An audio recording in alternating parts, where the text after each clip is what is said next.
गणेश जी और खीर की कहानी। बोलो गणेश भगवान की जय।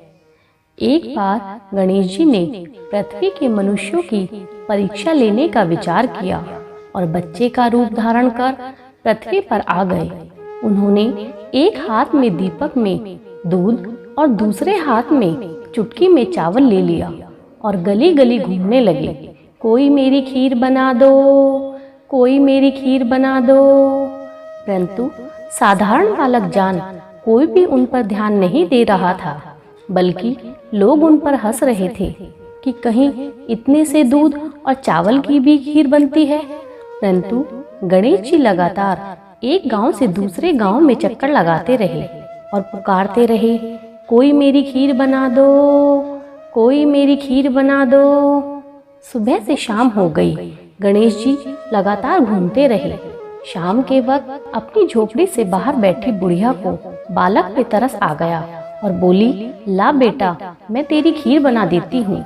गणेश जी ने कहा, माई, अपने घर से दूध और चावल के लिए बड़ा सा बर्तन ले आओ। बुढ़िया माई ने सोचा, बच्चे का मन रख लेती हूँ, और अंदर जाकर एक बड़ा सा पतीला ले आई।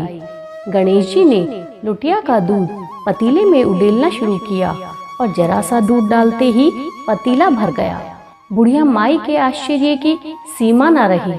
बुढ़िया माई एक के बाद एक बर्तन झोपड़ी से लाती गई और गणेश जी जरा सा दूध डालते और वो पतीला लबालब भर जाता।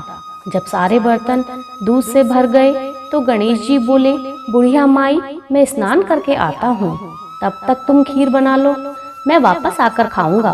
बुढ़िया ने पूछा, मैं इतनी सारी खीर का क्या करूंगी? इस पर गणपति जी बोले, सारे गांव को दावत दे दो। बुढ़िया ने ऐसा ही किया। बड़े प्यार से मन लगाकर खीर बनाई और पूरे गांव को दावत का न्योता देने चली गई।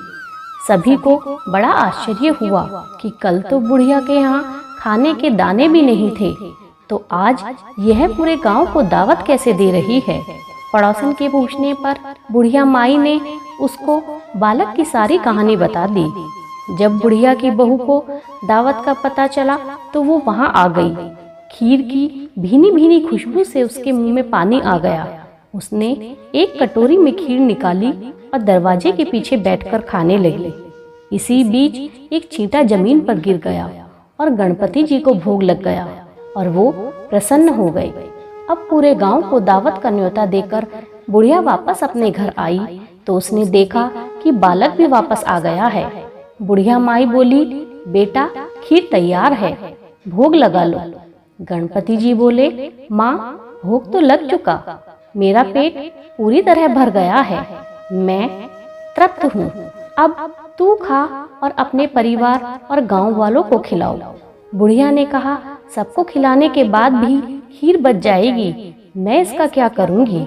इस पर गणेश जी बोले कि उस बची हुई खीर को रात को सोने से पहले घर के चारों कोनों में रख देना। बुढ़िया ने ऐसा ही किया। अपने सभी पात्रों को अपने घर के चारों तरफ कोनों में रख दिया।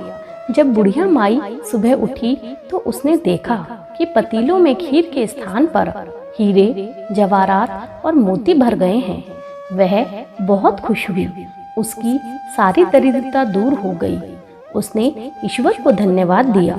हे गणेश भगवान, जैसी कृपा आपने बुढ़िया माई पर की है, वैसी ही कृपा हम सब पर भी करना। बोलो गणेश भगवान की जय।